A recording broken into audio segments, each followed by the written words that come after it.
Hello friends, మీకు తెలుసా టాలీవుడ్ లో మ్యూజిక్ డైరెక్టర్లకి సింగర్లకి కరువు వచ్చేసిందనమాట. ఇక్కడ మనోళ్ళు పేకలేకపోతున్నారు, మనోళ్ళు సరిగ్గా కొట్టలేకపోతున్నారు. అందుకే ఎక్కడెక్కడ నుండో మ్యూజిక్ డైరెక్టర్లు ఉండి అది మన తెలుగు నుండో తమిళ నుండో సౌత్ నుంచి తెచ్చుకుంటే ఏం కాదు, నార్త్ నుండి తెచ్చుకొని మరి పాడించుకునేటటువంటి ప్రయత్నం చేస్తున్నారు. ఎస్, నేను చెప్పేది 100% కల్కి మూవీ గురించే, 100% భైరవ సాంగ్ గురించి అనమాట.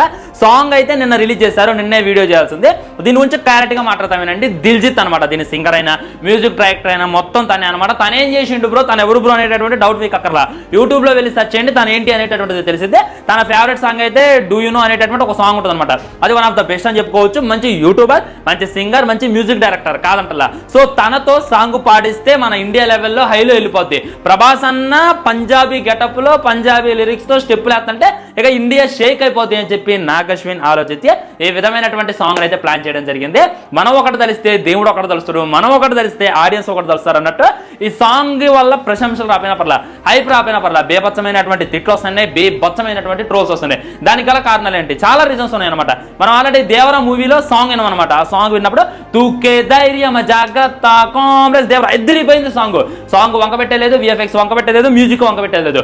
కానీ హీరో మేకింగ్ కన్నా బక్కోడ్ మేకింగ్ అంటే అనిరుద్ధ్ మేకింగ్ ఎక్కువైంది. అసలు ఎన్టీఆర్ హీరో అనిరుద్ధ్ అని చెప్పి చాలా మంది అప్పుడు ట్రోల్ చేశారనమాట. దానివల్ల చాలా మందికి నచ్చలేదు. ఇప్పుడు హీరోకు సంబంధించినటువంటి సాంగ్ కాబట్టి హీరో హైలైట్ అవ్వాలి, హీరో మాత్రమే హైలైట్ అవ్వాలి, డైరెక్టర్ హైలైట్ అవ్వద్దు, ప్రొడ్యూసర్ హైలైట్ అవ్వద్దు. కానీ ఇక్కడ చూసుకున్నట్లయితే అనిరుద్ధ్ హైలైట్ అయింది అని చెప్పి మనం మాట్లాడుకొని మనం ట్రోల్ చేసిన అనమాట. సాంగ్ బాగున్నప్పటికీ మరి ఈ సాంగ్ చూసుకున్నట్లయితే ప్రభాస్ అన్న మేకింగ్ కన్నా సింగర్ మేకింగ్ ఎక్కువ ఉందన్నమాట. తను పంజాబీ వాడు, ఓకే తను బెస్ట్ అవుతాడేమో, కానీ తన మేకింగ్ ఎక్కువ కావడం ఏంది? ఇప్పుడు మేము భైరవ సాంగ్ అంటే ప్రభాస్ అనుకోవాలా, తను అనుకోవాలి అనేటటువంటిది ఏమాత్రం కూడా అర్థం కావట్లేదు. తనతో పాడియాలి, హైప్ రావాలి అనేటటువంటి ఉద్దేశంతో సాంగ్ పాడించా తప్ప సాంగ్లో అయితే తమ్మలేదబ్బా. ఎలా చెప్తున్నాను అంటే ఫస్ట్ ఏమో మధ్య మధ్యలో తెలుగు లిరిక్స్ పెట్టారనమాట, తెలుగు లిరిక్స్.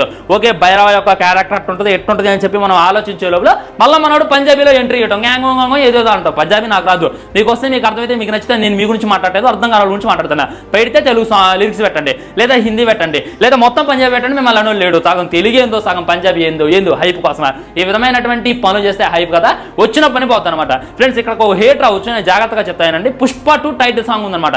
పుష్ప అన్నప్పుడు కొంతమంది ట్రోల్ చేశారు, కానీ మధ్యలో కొన్ని లిరిక్స్ ఏంటంటే అద్భుతంగా ఉంటుంది. కాళ్ళు ముక్కితే అమ్మకే, సల్లాము కొడితే గురువులకే అనేటటువంటి లిరిక్ తో పుష్ప గారి యాటిట్యూడ్ ఏంటి, పుష్ప గారి యొక్క ఇదేంటి అనేటటువంటి మనకు చూపించారు. మరి మీకు ఈ భైరవ సాంగ్ వింటున్నప్పుడు, ఈ కల్కి సాంగ్ వింటున్నప్పుడు మీకు భైరవ గారి క్యారెక్టర్ ఏంటి అనేటటువంటిది ఒక ఐడియా వచ్చిందా? పోనీ భైరవ ఏంటి అనేటటువంటిది మీకు ఏమన్నా అర్థమైందా? ఏ మాత్రం కూడా అర్థం కాలేదు. సాంగ్ అయితే డిసప్పాయింట్మెంట్ చేసింది అనేటటువంటిది క్లారిటీగా అర్థమవుతుంది. ఎక్సెప్ట్ ప్రభాస్ లుక్స్ పక్కన పెడితే, పంజాబీ డ్రెస్సులు అదిరిపోయిండు, పంచగట్టిండు, మంచి ఎక్స్ప్రెషన్స్ ఇస్తుండే, ఓకే దానికి వంక పెట్టట్లేదు అనమాట.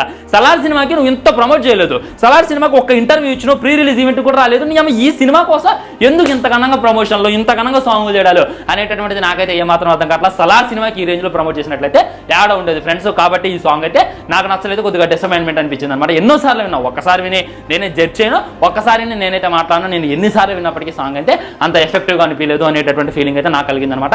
తను తోప్ సింగర్ నీకేం చేసినట్టే నాకు తెలియదు, నాకు నచ్చలేదు. నాకే కాదు చాలా మందికి నచ్చలేదు, చాలా మంది ఒపీనియన్ ఏ విధంగా తెలియజేయడం జరిగింది. మరి థియేటర్లో ఏమన్నా కొత్తగా ట్రై చేస్తారేమో, థియేటర్లో బాగుంటుంది అనేటటువంటిది నాకు తెలియదు. నేను హోమ్ థియేటర్లో పెట్టుకొని మరి ఇంట్లో బాక్స్లో పెట్టుకొని మరి విన్నా, నాకైతే అంత ఎఫెక్టివ్గా నచ్చలేదు ఫ్రెండ్స్. ఇంకా అది ఫైనల్గా చెప్పదలుచుకుంటే ఈ విధమైనటువంటి ట్రోల్స్ వస్తున్నాయి, ఈ విధమైనటువంటి మీమ్స్ వస్తున్నాయి. దీని మీద మీ కామెంట్ కూడా తప్పకుండా తెలియజేయండి. వీడియో లైక్ చేయండి, షేర్ చేయండి, ఛానల్ సబ్స్క్రైబ్ చేయండి. వందే మాత్రం చేసింది. నమస్కారం.